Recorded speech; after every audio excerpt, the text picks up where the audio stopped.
মুনাফেক এবং ওয়াহাবিদের যে চক্রান্ত চলছে, সেই চক্রান্তের বিরুদ্ধে প্রধান যে ব্যক্তি আমার অত্যন্ত শ্রদ্ধেয়, আমাদের ফজু ভাইয়ের কাছে তো ওহাবিরা খারাপ হবেই। কথায় আছে না যে গরম ভাতে বিলাই বেজার, আল্লামা মামুনুল হক সাহেবের ডায়লগ এটা। এখন ওহাবিরা তো সুন্নিদের মতো এত তেলের ফ্যাক্টরি খুলে নাই যে শুধু তেল মারতেই থাকবে। উচিত কথা বলে তো এই জন্য ওহাবিরা এখন দুশ্মন হয়ে গেছে আপনাদের, তাই না? উচিত কথা বললে ভাল লাগে না কাউকে। চলুন তারপরে শুনি। জনাব গিয়াসউদ্দিন তাহিরি সাহেব, তিনি আমার সবচেয়ে প্রিয় ব্যক্তি। এখন আপনার প্রিয় মানুষ তো সে হবেই, কারণ সে তো আপনাকে তেল মারতে পারে, পাম্প দিতে পারে। এই পাম্প ওয়ালা তো ওয়াহাবিরা না।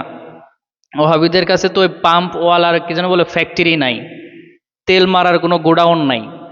এটা আসলে লজ্জাজনক ব্যাপার। চলুন তারপরে কি বলে শুনি। তিনি এই দেশকে আলো পথে নিয়ে যাচ্ছেন, ধর্মের পথে নিয়ে যাচ্ছেন, এবং একমাত্র বলিষ্ঠ কণ্ঠে যিনি ওহাবিদেরকে প্রতিহত করছেন, সেই মানুষটিকে দেখার জন্য,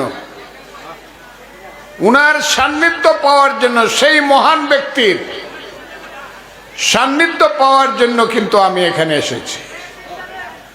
উনার নাম পীরে কামাল তাহিরি সাহেব। ওনার সান্নিধ্যে যাওয়ার কারণে আপনি ধন্য হয়েছেন। এখন ওনার বলিষ্ঠ কণ্ঠস্বর এমনিতেও বহু আওয়াজ দিয়ে কথা বলে, বাতিলের বিরুদ্ধে গর্জন দিয়ে ওঠে। এখন তো তার সাথে আপনিও ফজু পাগলা যখন বক্তা হিসেবে একই স্টেজে চলে আসছেন, তো this is a matter of question. সেখানে প্রশ্ন থেকেই যায় যে এখন সুন্নিদেরকে কে আটকাবে?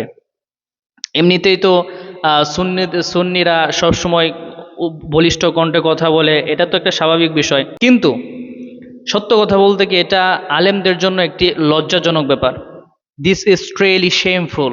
এটা আসলে কোনো আলেমের দ্বারা এই কাজটা করা ঠিক না, যে অন্যায়কে সাপোর্ট দিয়ে তার সামনে তার জাতি ভাইকে যখন ফজু পাগলা ভাই আমাদের এমনভাবে কথা বলে, অথচ তাহিরি সাহেব হাসতেছেন বসে বসে। এটা আসলে লজ্জাজনক ব্যাপার আমাদের জন্য। এ জনগণ এগুলো কবে বুঝবে?